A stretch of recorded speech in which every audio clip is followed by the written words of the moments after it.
Hi friends, ಎಲ್ಲರಿಗೂ ನಮಸ್ಕಾರ. Welcome to my channel. Simple ಆಗಿ ಕಷಾಯ ಹೆಂಗೆ ಮಾಡೋದು ಅಂತ ನೋಡ್ಕೊಂಬರೋಣ. ಈ ಕಷಾಯವನ್ನು ಶೀತ, ಕೆಮ್ಮು, ನೆಗಡಿ ಅಥವಾ ಗಂಟಲು ನೋವು, ಜ್ವರ ಬಂದರೆ ದಿನಕ್ಕೆ ನಾವು 2 ಬಾರಿ ಕುಡಿಯೋದ್ರಿಂದ ತುಂಬ ಬೇಗನೆ ಕಡಿಮೆ ಆಗಿಬಿಡುತ್ತೆ. ತುಂಬಾ ಆರೋಗ್ಯಕ್ಕೂ ಒಳ್ಳೆಯದು ಕೂಡ. ಬನ್ನಿ ಇವಾಗ ಮನೆ ಮದ್ದಾಗಿರುವಂಥ ಕಷಾಯವನ್ನು ಹೆಂಗೆ ಮಾಡೋದು ಅಂತ ನೋಡ್ಕೊಂಬರೋಣ. ಇಲ್ಲಿ ನಾನು 1 ಗ್ಲಾಸಷ್ಟು ಹಾಲನ್ನ ತೊಗೊಂಡಿದ್ದೀನಿ. ನಂತರ ಇಲ್ಲಿ ಒಂದು ಅಡಿಕೆ ಬೆಟ್ಟದಷ್ಟು ಬೆಲ್ಲ ತೊಗೊಂಡಿದ್ದೀನಿ. ನಂತರ ಇಲ್ಲಿ ಸಣ್ಣದಾಗಿ ಕಟ್ ಮಾಡಿ ಇಟ್ಕೊಂಡಿರುವಂಥ ಒಂದು 2 ಎಸಳು ಹಸಿ ಶುಂಠಿಯನ್ನು ತೊಗೊಂಡಿದ್ದೀನಿ.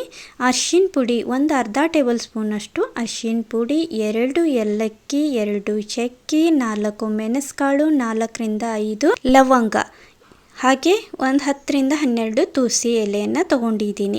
ಇದಿಷ್ಟು ಹಾಕಿ ಮಾಡೋದ್ರಿಂದ ಸೂಪರ್ ಆಗಿರುವಂಥ ಕಷಾಯ ರೆಡಿ ಆಗುತ್ತೆ.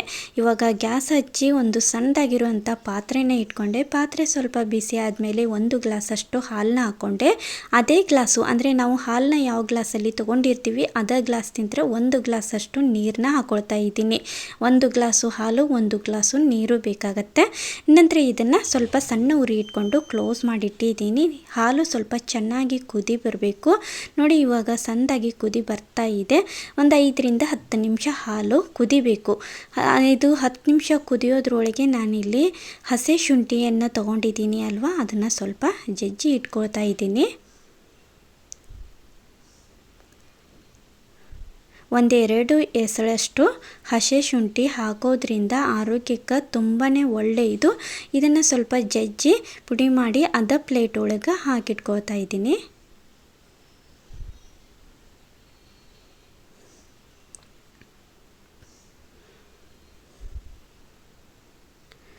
ನೋಡಿ, 10 ನಿಮಿಷ ಹಾಲು ಕುದ್ದಾದ್ಮೇಲೆ ಇಲ್ಲಿ ಲವಂಗ, ಮೆಣಸುಕಾಳು ಮತ್ತು ಚಕ್ಕೆ, 2 ಚಕ್ಕೆ, 2 ಏಲಕ್ಕಿ, ತುಳಸಿ ಎಲೆ, ಒಂದು 10ರಿಂದ 12 ತುಳಸಿ ಎಲೆ, ಜಜ್ಜಿ ಇಟ್ಕೊಂಡಿರುವಂಥ ಹಸಿ ಶುಂಠಿ ಮತ್ತು ಅಡಿಕೆ ಬೆಟ್ಟದಷ್ಟು ತೊಗೊಂಡಿರುವಂಥ ಬೆಲ್ಲ ಮತ್ತು ಅರ್ಧ ಟೀ ಸ್ಪೂನಷ್ಟು ಹಳದಿ ಪುಡಿ ಅಂದರೆ ಅರಿಶಿನ ಪುಡಿ ಹಾಕ್ಕೊಂಡು ಇದನ್ನು ಮಿಕ್ಸ್ ಮಾಡ್ಕೊಳ್ತಾ ಇದ್ದೀನಿ. ಮಿಕ್ಸ್ ಮಾಡಿಕೊಂಡು 10ರಿಂದ 12 ನಿಮಿಷನಾದರೂ ಇದನ್ನು ಕುದಿಸ್ಕೊಳ್ಳಿ. ಚೆನ್ನಾಗಿ ಇದು ಕುದಿಬೇಕು.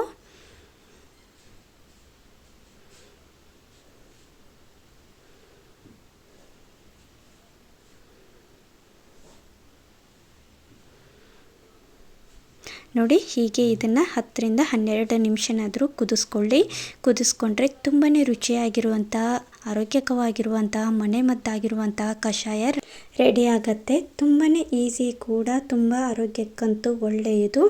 ಚಿಕ್ಕ ಮಕ್ಕಳಾಗಿರ್ಬೋದು, ದೊಡ್ಡವರಾಗಿರ್ಬೋದು, ಶೀತ, ಕೆಮ್ಮು, ನೆಗಡಿ, ಗಂಟಲು ನೋವು, ಜ್ವರ ಬಂದರೆ ದಿನಕ್ಕೆ 2 ಬಾರಿ ನಾವು ಹೀಗೆ ಮಾಡಿ ಕುಡಿಯೋದ್ರಿಂದ ಬೇಗ ಕಡಿಮೆ ಆಗಿಬಿಡುತ್ತೆ. ಒಳ್ಳೆ ಆರೋಗ್ಯಕವಾಗಿರುವಂಥ ಮನೆಮದ್ದು ನಿಮ್ಮೆಲ್ಲರಿಗೂ ಇಷ್ಟ ಆಗೈತೆ ಅಂತ ಅಂದ್ಕೊಂಡಿದ್ದೀನಿ. ಇಷ್ಟ ಆದಲ್ಲಿ ಲೈಕ್ ಮಾಡಿ, ಶೇರ್ ಮಾಡಿ. ಹೊಸದಾಗಿ ನೋಡೋರು ಪ್ಲೀಸ್ ಸಬ್ಸ್ಕ್ರೈಬ್ ಮಾಡ್ಕೊರಿ. ನೀವು ಒಂದು ಸರ್ತಿ ಈ ಮನೆಮದ್ದನ್ನು ಟ್ರೈ ಮಾಡಿ. Thank you. Bye friends, bye.